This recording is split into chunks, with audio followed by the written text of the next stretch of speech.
सी नई बात है मैडम कि उन्होंने चुनावी सभा शुरू कर दी। वो चुनावी मोड पे ही रहते हैं। एक बात बताइए, अब की बार 400 पार अगर हो जाता तो एन केन प्रकारेण किसी को भी, आपको मालूम है बीजेपी ने आज किसको उड़ीसा में ज्वाइन कराया है? एक बीजेडी का एमएलए जो भाजपा कार्यकर्ताओं के ऊपर गाड़ी चढ़ा दिया। एक तो मुझे नहीं मालूम कि आजकल के नेताओं को गाड़ी चढ़ाने का क्या शौक है।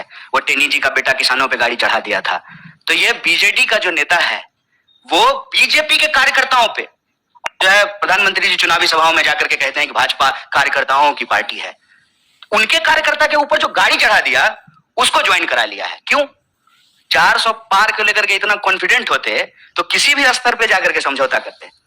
अभी आपने देखा कि बिहार में जो है नीतीश कुमार को लेकर के क्या क्या बोलते थे, और अभी जो है सब एकदम सब बढ़िया, एकदम स्वीट स्वीट सा हो गया है। तो मुझे नहीं लगता है, ये दावे हैं, सुनते हैं हम भी, आप भी सुनिए।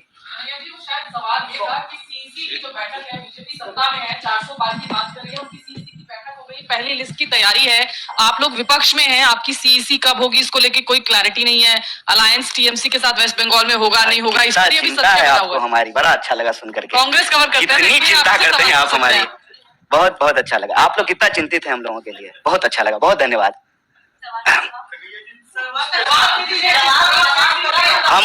हम ये प्रेस कॉन्फ्रेंस एक बहुत ही गंभीर और संवेदनशील विषय पे है। चुनाव सीट नंबर के लिए प्रेस कॉन्फ्रेंस नहीं रखा गया है। नंबर मैंने आपको बताया, 20 भारतीय लोग रूस में फंसे हुए हैं, बंधक बनाए हुए हैं। वे 400 छोड़ करके 20 नंबर याद रखिए। इसलिए नहीं जवाब दे रहा हूँ। ऐसा नहीं है कि हमको जवाब नहीं देने आता है, जवाब दे सकते हैं, ये विषय कुछ और है। ठीक है कन्हैया जी ये बताइए कि आपने कहा कि अमेरिका में भारतीय छात्रों का मर्डर भी हुआ है, संदिग्ध परिस्थितियों में मौत भी हुई है। ये जितने भी हाल के महीनों में मर्डर या संदिग्ध परिस्थितियों में मौत हुआ है, इसके पीछे विपक्ष के नाते आप कोई साजिश देख रहे हैं, फाउल प्ले देख रहे हैं? दूसरा सवाल है कि मोदी आपके क्षेत्र में जा रहे हैं कल, आप पिछले बार वहां से लोकसभा का चुनाव लड़े थे, इस बार कांग्रेस की टिकट पे बेगूसराय से लड़ेंगे आप? ये विषय अभी आज का नहीं है प्रेस वार्ता का। पहला सवाल जो आपने पूछा है कि भारतीय नौजवानों और विद्यार्थियों के साथ आए दिन कोई ना कोई घटनाएं होती रहती है। मैं ये नहीं कह रहा हूं कि साजिश है, लेकिन एक चिंताजनक और गंभीर परिस्थिति जो जरूर है। मान लीजिए कि मैं बार बार कहता हूं कि देश के भीतर की समस्या को बाहर जो घटनाएं घट रही है उसके कॉन्टेक्स्ट में देखने पे चीजें आसानी से समझ में आती है। मैं बार बार कहता हूं, मैं बिहार से हूं, और जो है जब हम लोग महाराष्ट्र जाते थे तो हमारे साथ भी जो है कई बार ऐसी घटनाएं घटी। गुजरात में कई बार जो है ऐसी घटनाएं घटी। ऐसी घटनाएं क्यों घटती हैं? ऐसी घटनाएं तब घटती हैं जब बिहार में रोजगार नहीं है और हमको मजबूरी में बाहर जाना पड़ता है। वैसे ही भारत में अगर रोजगार की स्थिति होती तो भारतीय नौजवानों को बाहर नहीं जाना पड़ता। पहली बात तो ये। दूसरी बात, जब हम कहीं जाते हैं तो आउटसाइडर्स को लेकर के एक इनसिक्योरिटी होती है स्वाभाविक रूप से, और कैंपेन भी यही किया जाता है। आप लोग अक्सर सुनते होंगे कि बाहर का लोग आकर के रोजगार ले लिया है, बाहर का लोग आकर के यूनिवर्सिटी में हॉस्टल को कब्जा कर लिया है, यूनिवर्सिटी को कब्जा कर लिया है।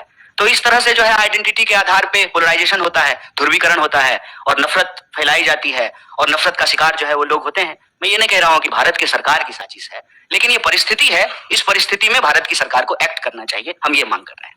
महाराष्ट्र में जो घटनाएं हुई, ऐसा कोई अमेरिका से उसका कंपैरिजन हो सकता है क्या बिहार के किसी व्यक्ति के साथ? नहीं, बस मैंने समझने के लिए उदाहरण दिया है, कंपैरिजन नहीं है। दोनों की ज्योग्राफी अलग है, परिस्थिति अलग है, बस हमने समझने के लिए उदाहरण दिया। फिलहाल तो नहीं, फिलहाल तो हम रूस की ही बात कर रहे हैं।